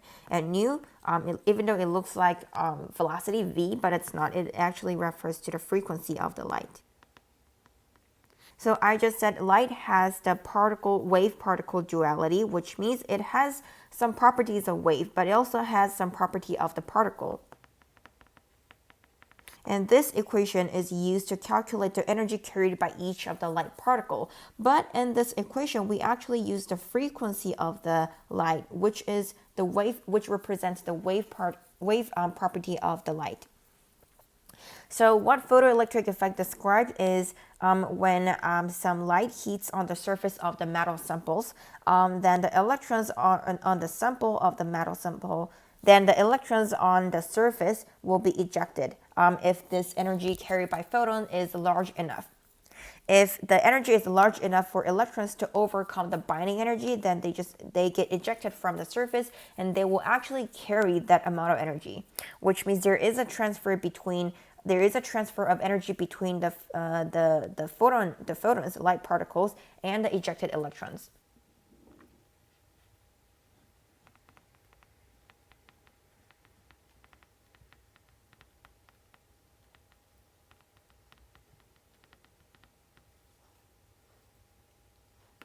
So this is actually really interesting. So if I ever shine the surface of the metal with a low energy light, such as the red light, then I do not observe any of the ejection of the electrons. But if I shine it with a high energy light, such as UV light or the purple light, then I will observe the ejection of the electrons.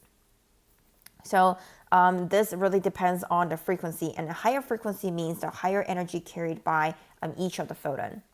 In an experiment on the photoelectric effect, a photon with a frequency of 7 times 10 to the power of 14 per second, okay, so per second is the unit for the frequency, was observed by a sample. What is the approximate energy of this photon? So I will simply just plug in the numbers in. E is equal to h times nu.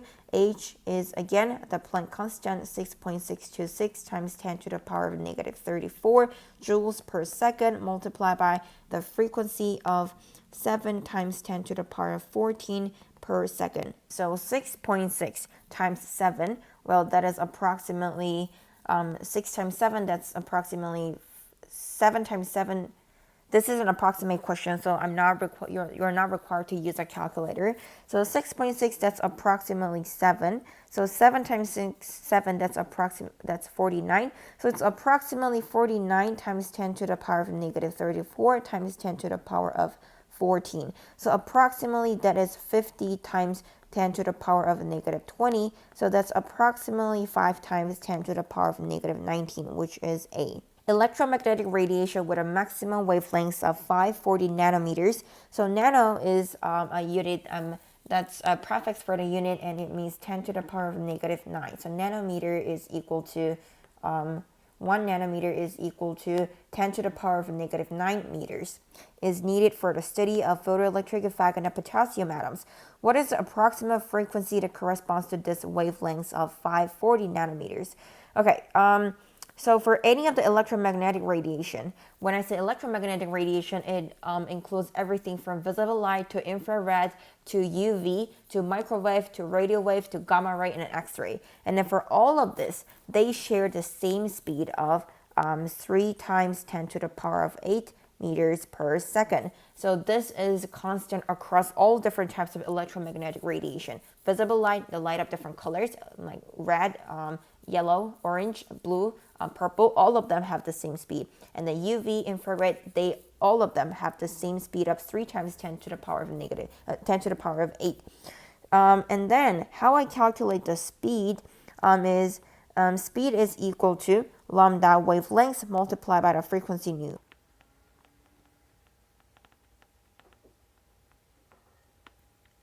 Then 3 times, then frequency nu is equal to speed of the light divided by the lambda wavelength. So 3 times 10 to the power of 8 meters per second over 5.4 times 10 to the power of negative 7, which is approximately, so 3 divided by 5.4, that is approximately 1/2, multiplied by 10 to the power of 8 over 10 to the power of negative 7. So approximately 1/2 times 10 to the power of 15. So approximately 5 times 10 to the power of 14. The answer is D. Absorption of the photon energy leads to different types of the molecular motion or electronic transition in a molecule or in an atom.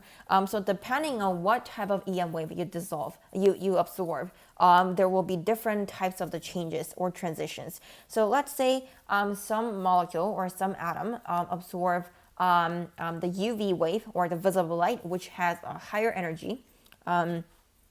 Then this molecule will go through some transition on electronic energy levels. So when I say electron energy levels, it means the electrons get excited, it goes up and down. So this is UV and the visible light. And this is transition on electronic energy levels. So electrons are excited from ground state to, let's say, n equals 1 to n equals 3. Electrons are excited from the second shell to the fourth shell. This is the transition in electronic energy levels. And this is caused by a relatively high energy, UV and visible light. And next is infrared. Right after visible light, it's infrared. So infrared causes molecular vibration.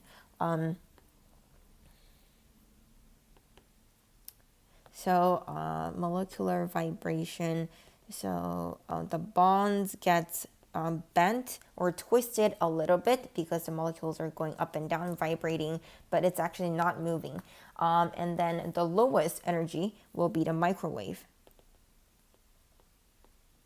So when a molecule absorbs the microwave, then the molecular rotational levels changes, which means the molecule rotates from this position to like this position. So it rotates like this way horizontally, or it rotates like vertically.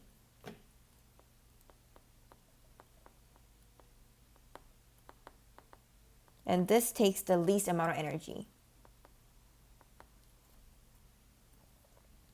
Which of the following best explains what happens as photons of visible light are absorbed by dye molecules? Again, either UV light or visible light will cause the greatest amount of change in on the molecule, which is transition of the electronic energy levels.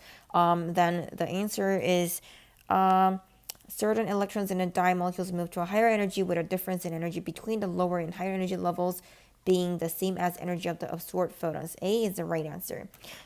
B, certain chemical bonds in a dye begin to bend and stretch. Well, bending and stretching, this is for the infrared, because infrared causes molecular vibrational levels, because infrared causes molecular vibration. C, the dye molecule begin to rotate faster in a certain modes. Okay, rotating, the molecular rotation, this is caused by microwave. So not C. And D, certain covalent bonds in a dye molecules begin to break and reform with the bond energies of the bonds being, okay. So if you want a covalent bonds to break, then it takes a lot of energy, and then it's not caused by any of the microwave, infrared, visible light, or UV. One type of organic molecule can be converted to another type of organic molecule through an oxidation reduction process, as represented in the diagram above. Which of the following best explains why infrared spectroscopy is an appropriate method to confirm that the product contains a carbonyl? So carbonyl is carbon-oxygen double bond. A, the absorption of infrared radiation causes the non-bonding electrons and oxygen to transition into a higher electronic energy level. As I said, the transition between the electronic energy levels is caused by UV or the visible light. So A is not the right answer. B, absorption of infrared leads to an increase in molecular vibrational levels. Well, this is the right one. So banding of the bond or stretching of the bonds, because molecules are vibrating but fixed in the position. C, absorption of infrared causes the electrons in pi bonds to transition to a higher bonding energy level. Again, a higher bonding energy level will be caused by UV or visible. D, infrared radiation leads to an increase in the molecular rotational. Rotation in the molecule is caused by the microwave, so not D. Next is spectrophotometry. So we learned the fundamentals about the fundamental concepts about the light. We learned that the light have the wave particle duality, and different types of EM wave has different frequency and wavelengths, but they eventually have the same speed. Okay, then how can we use it in chemistry? How can we apply it in chemistry?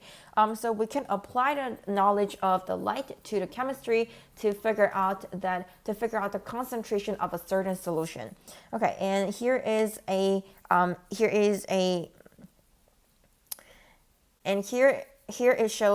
the diagram it shows how a spectrophotometer works. So there is a light source, and then when it goes through the lens, and when it goes through the monochromator, it's going to disperse into all different types of the waves, EM wave. So each of them carries a different has a different wavelengths and different frequency. And then now they're going to pass through this solution, the sample. This is the sample that we want to investigate. We want to know the concentration of it. And then after the light passes through the sample, some of the light is absorbed. And then some of the light passes through it, and then eventually the detector will detect it. The detector will detect it, and then based on the number in the detector, then we can figure out the concentration of this sample solution. Okay, so let's say this sample solution is blue. Then what color does it? Then it absorbs the red light the most. Actually, it's going to absorb all of the other lights as well, but it will absorb the opposite color, which is the red color, the most.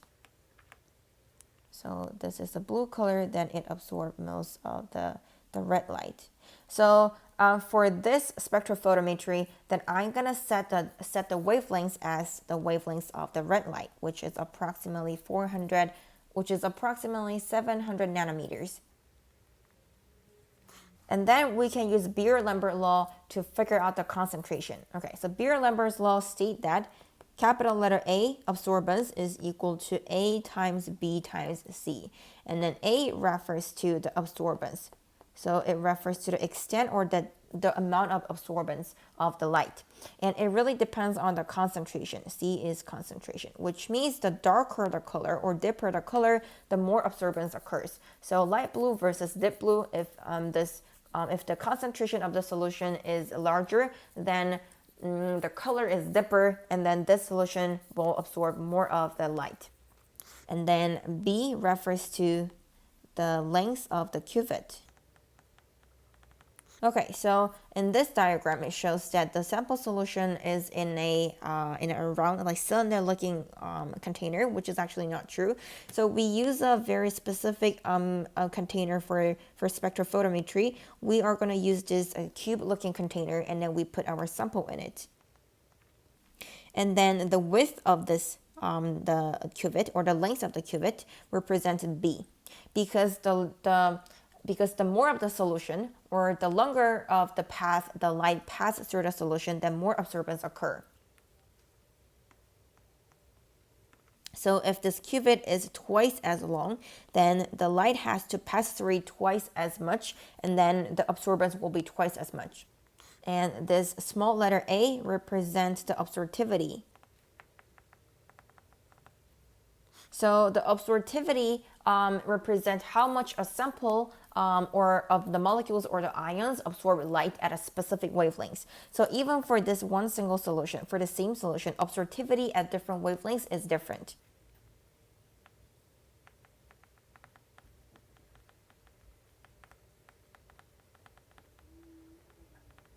So if you ever want to use Beer-Lambert law to figure out the concentration of a solution, then you will have to calibrate the other variables. So you will have to set A to be constant, which means for this machine you will have to set a specific wavelength, and then you should use the same wavelengths across different trials, and then you should use the same cuvette or the same size of the cuvette to make sure that the length of the cuvette is the same, and then you can just gradually increase the concentration, and then you will get a gradually increasing absorbance, and then you can plot a diagram. You can plot a diagram of A versus C, and then you will observe this linear relationship between the absorbance and the concentration. The absorption spectrum of a certain red dye is shown above. If a student analyzing the same concentration of this dye neglected to wipe fingerprint off the cuvette before placing it in the spectrophotometer, how would the absorption curve affected? Okay, so remember that the more of the color or deeper the color, the more the absorbance. So fingerprint is just an extra layer of a color in it. So it will actually increase the absorbance. The answer is A, the peak of the curve will be higher because more light will be absorbed. So A is the right answer. B, because less light is absorbed. No, that's not right. So with a fingerprint, more light is absorbed. Shift to the left. No, it's not. Shift to the right. No, it's not. A student measures the absorbance of a solution containing iron thiocyanide ions using a spectrophotometer. The cuvette used by the student has 2 frosted walls and 2 transparent walls. The student properly orients the cuvette so that the path of the light goes to the transparent side of the cuvettes when calibrating the spectrophotometer. How will the measured absorbance of the iron thiocyanide be affected if the student incorrectly orients the cuvette so that the path of the light is through the frosted sides of the cuvette? So the frosted sides cuvette means that it's going to absorb extra light. The A, the measured absorbance of the iron thiocyanide solution will not be affected. Not true. Of course, it will be affected. B, the measured absorbance will be higher. C, the measured absorbance will be lower. D, the effect on the measured absorbance depends on the concentration. Okay, D is not right. Well, going back to the question, how will the measured absorbance be affected? Okay. So it's very similar to the fingerprint question. So the frosted side will cause extra absorbance. So the measured absorbance will be higher than the actual absorbance. B is the right answer. A student uses a spectrophotometer to analyze a solution of blue food dye. The student first rinses the cuvette with distilled water. Then the solution adds the blue solution to the cuvette, forgetting to rinse the cuvette with a blue dye solution first, which means there are leftover water inside a cuvette. The student places the cuvette in a spectrophotometer and measures absorbance of the solution.